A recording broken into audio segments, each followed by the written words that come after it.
You're listening to Bizarre Buffet, a podcast of all-you-can-eat weird. I'm your host, Mark Torriello. I'm Jen Wilson. And I'm Mark Bluestein. There'll be food and drink and ghosts, and perhaps even a few murders. You're all invited. When we first went in, one of the people said, "Who are you?" And Tex said, "I'm the devil, and I'm here to do the devil's business." Hello, everyone. It's Bizarre Buffet Podcast. Hi, it's us. How are you? Did you like our last episode? That was really good. Scott was a lot of fun. It was a good time. Thank you, Scott. Scott was a good time. Thank you for joining us, Scott. What's next on the agenda? What's on the agenda, for Jennifer? This is a Genesode. Wilson. This is a Genesode. Oh, hashtag. So, Made that up. I just wanted to share with our viewers, because I don't think we've announced this publicly yet on Bizarre Buffet, What is it? but I'm pregnant. Yes! Jen is pregnant! Yes, I am pregnant. Right now, I'm at 18 weeks, and the baby is the size of a cucumber. A cute. Oh my god, that's big. But this will probably be airing in a couple weeks from now, so it'll be even bigger. Jen will be like a zucchini by the time It'll this be airs. like an eggplant. Maybe like an eggplant. She might have Or a it. squash. She might have birthed it at this point, at the rate that we're releasing episodes. Pumpkin. I don't know. A pumpkin. A pumpkin. No, I think a pumpkin's like later on down the line. I think a pumpkin is after birth, I Mark. can't even imagine the feeling. It makes my vagina I know. hurt. It's, Mine too. It's something that I haven't fully come to terms with either yet myself. So. Understandably so. Women have been giving birth since the dawn of time. Yeah. How do you think we're here? Cave women. Yes. That's right. Cave women. I'm a cave woman. Yes, you are. We all are. We I all are am cave women. Cave Men and woman, hear me roar. So, my question Congrats, tonight, Jen Oh, Wilson. thank you. And We love Jerry. you, and we're very proud and excited. We for are. you. Jerry Wilson Egan. Jerry Wilson Egan. Yeah. Well, my question tonight is actually, do you know if your parents had like any superstitions, like baby superstitions, or any rituals with you before or after you were born? No, but I remember that my mother fell down the steps with me. That's why you are the way you are? Exactly. I honestly think so. She fell down the steps with me, and she said that my father's mother laughed at her, which might explain a lot for my emotional and other damage. But now let's get back into the episode. What about you, Mark? So, I guess I have like two small things, but my mom used to say that her grandmother used to say that if you were to count the amount of cars behind a hearse, that you'd be the next person to die and ride in that hearse.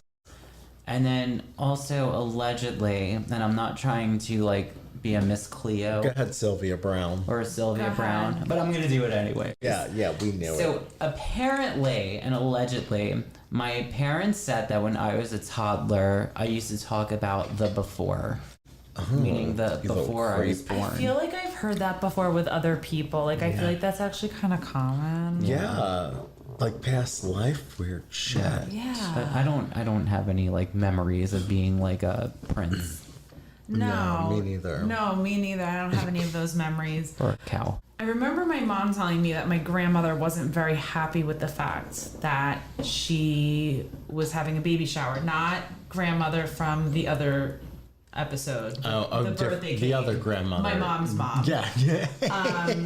A lot of grandparents and a lot of like older generations actually believe baby showers to be superstitious. Really? Bad luck to actually like have a baby shower before the baby was born.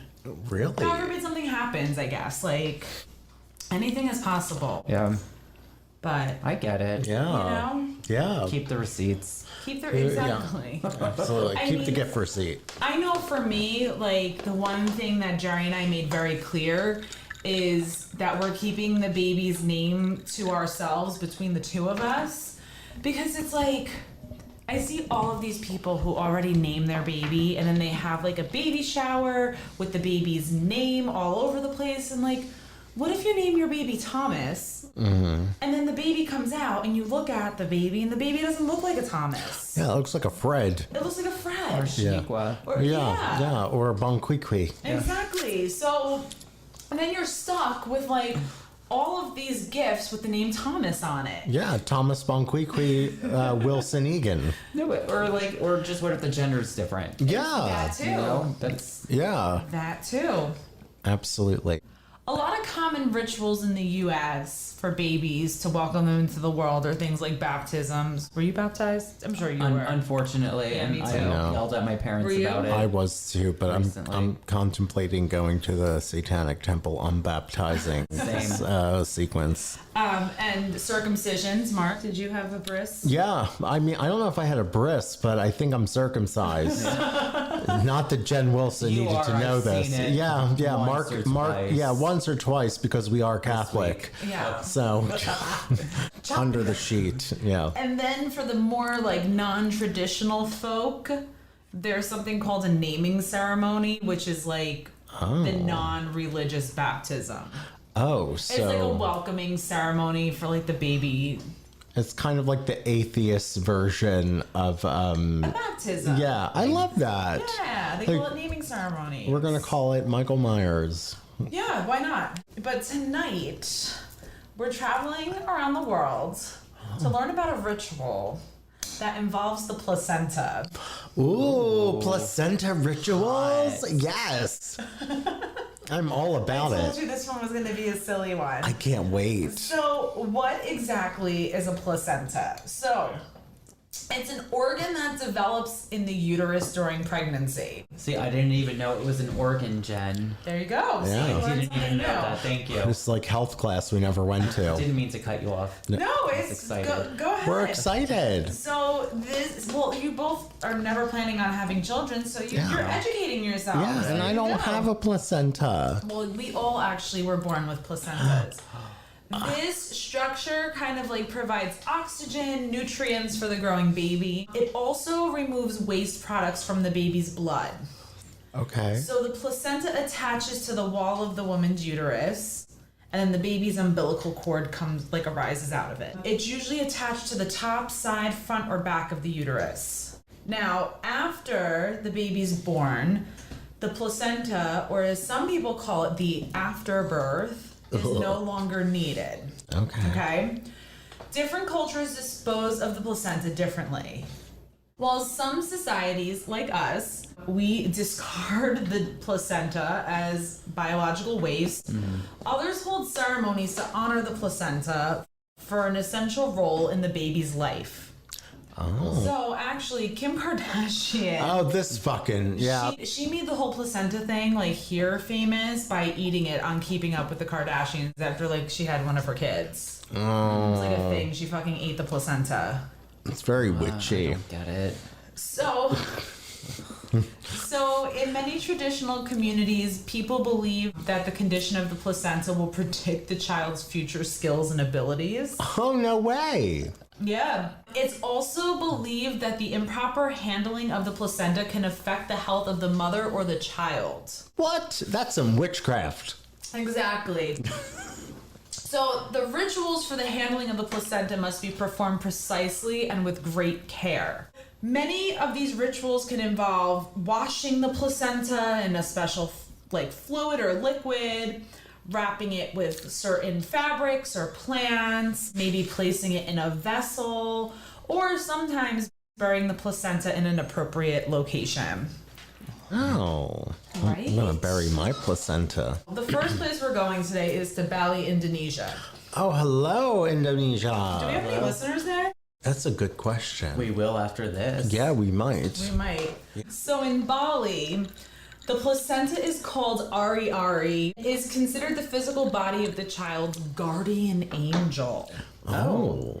And the angel stays Interesting. with the child its entire life. So the placenta angel Kinda. stays with the child its entire life. So the placenta gets wrapped in cloth and gets placed inside a coconut and then hung on a tree in the village graveyard. Wow. So this is believed to protect the child from illness and misfortune. This is very Etsy-like. Yes, right? Yeah. So if you go visit a graveyard in Bali and see coconut trees, I would strongly encourage you to steer away and not pick one of them off. Do not try to get coconut milk out of those coconuts, and hon. You can find pictures of this online, so insert some images here. Oh, yes. For our right placenta now. coconut trees. Oh, here they are. They're plentiful. Do you like my placenta coconuts?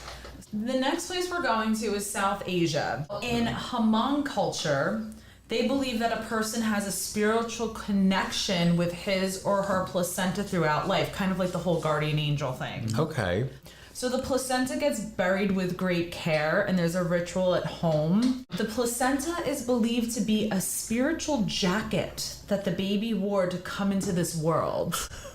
Spiritual jacket. Spiritual jacket. Like the Technicolor Dreamcoat. Like Joseph in the Technicolor Dreamcoat. Insert movie artwork here. Joseph With starring Donny Osmond. Donny Osmond? Oh, the fucking Osmond. Wait, was he in like the movie version? Yeah, there used to be infomercials on TV when we were kids. Do you remember that? To like buy the video of Joseph Vaguely. in the Technicolor Dreamcoat? You know, I vaguely it's remember funny. that. They used to make us watch that like once a year in grammar school. I believe it, 'cause you went to Catholic I went school. to Catholic school. Yeah. Go, go, Joseph, you know what they say.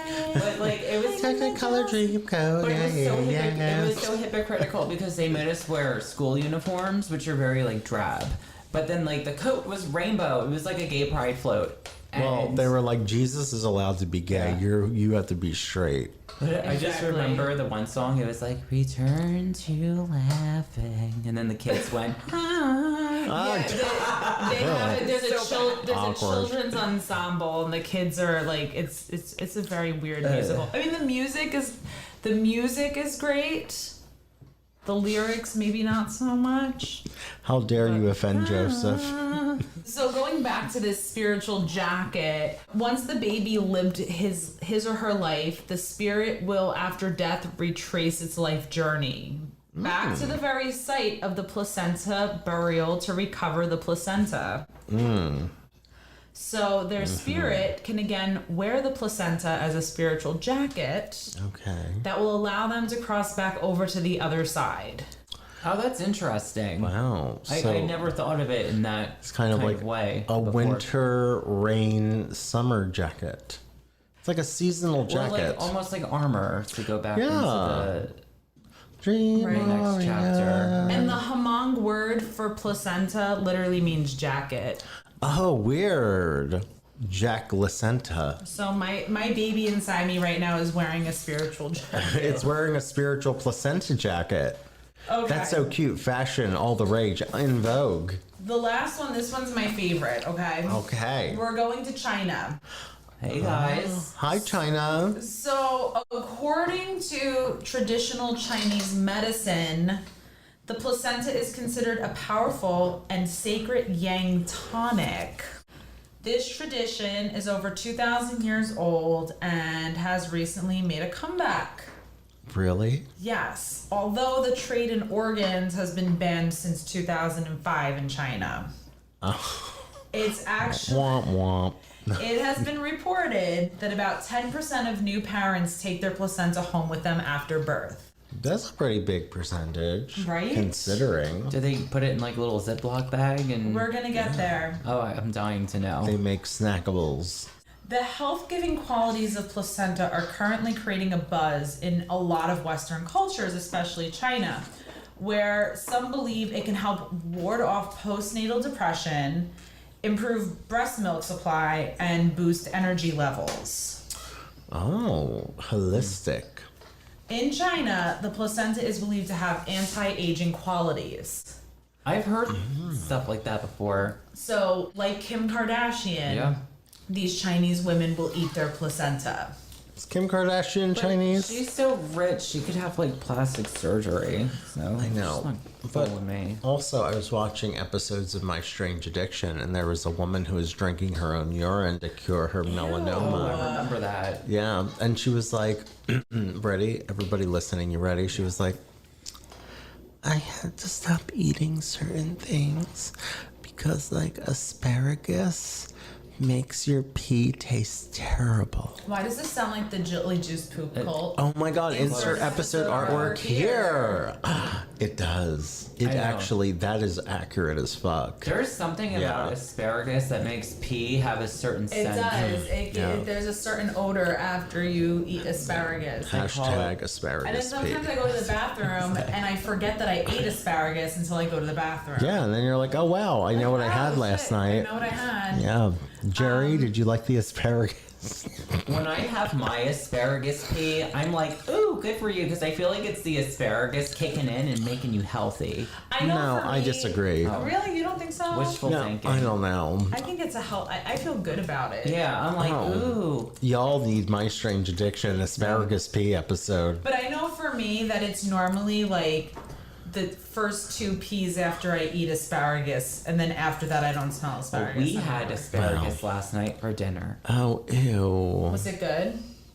It was okay. It was I think it was. asparagus pee. Good. Yes. No.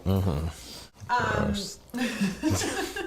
Nasty. So, in the Bangkok Post, so in Thailand, a woman named Wang Long actually said, "It is in the refrigerator now, and I am waiting for my mother to come and cook it to eat. After cleaning, it can be stewed for soup without that fishy smell." She also added that she believed that eating her placenta would help her recover from her delivery of her baby. Believe it or not, there are actually websites out there where people swap placenta recipes and share how to prepare the placenta. One website suggests that you can cook the placenta in soup. You can cook it in dumplings, in meatballs, I do love both those things. or mixing it with other Chinese medicines. Wow. Well, I do love meatballs and I do love dumplings. So I know that if you invite us over to your home soon, if you have dumplings or meatballs on the menu, I'm going to You're have to gonna pass. respectfully You're gonna have to decline. Well, I mean, if you come over now, you'd be safe. If you come over after yeah. December, then you might have to respectfully decline. Oh, exactly. I'm going to be like, I know what you're doing. You're trying to get me into your cult. So that is my little episode about placenta rituals. I love that. We're going to call this the on placenta brand. ritual episode. A lot of websites actually strongly encourage you not to eat your placenta. It's considered biological waste, but listen, you do you. Yeah. If you feel like this is something that's going to help you on your recovery from after giving birth to a child that you've been carrying inside of you for 9 months, fine. Yeah. To each their own. Yep. Yeah. And if it's important to you and your culture, then absolutely do it. Yeah, but my biggest question to wrap this episode up is for those on YouTube, look at me looking at Jen. Jen, I think I have I- the same question. Jen, too. I would like to know your plans for your placenta after birth. I was gonna Oh, ask I'm that. fucking discarding that shit. Oh, I don't right. want Oh. to see it. Yes, there we go. Yeah. I want to be I want to be drugged up that I don't know what the fuck is going on. That's how essentially. that's how I would feel. But also, how about this?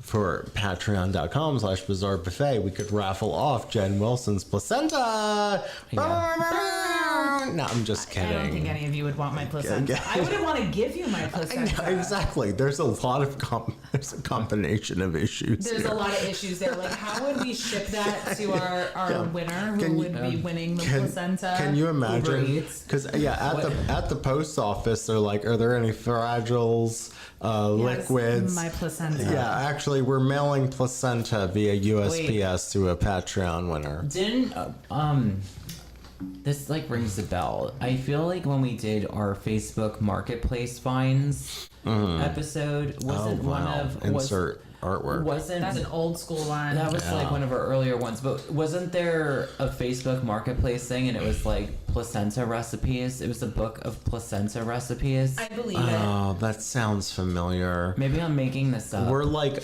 in the triple digits of episodes. This is like 107, I think, or 106. Yeah. I don't know. We're up there. But Triple digits. I love that episode, Jen. Oh, That was thanks. fantastic. And it makes me wish I had a placenta to make Well, you know into what? something. You could have a placenta one day. Maybe one day. In the meantime, if your placenta is still inside of you, or if you have plans on discarding it like Jen does, before you do that, go to patreon.com/bizarrebuffet, Instagram and Facebook at Bizarre Buffet, bizarrebuffet.com, which is still up and running, honey. And if you're listening to our podcast, you can watch us on YouTube. Yes, we have hello. a YouTube channel where we record Hello, bonjour. visually, Please. Yeah. which is Bizarre Je Buffet voudrais Podcast. un livre. I want my book. And I mean, I guess with that being said,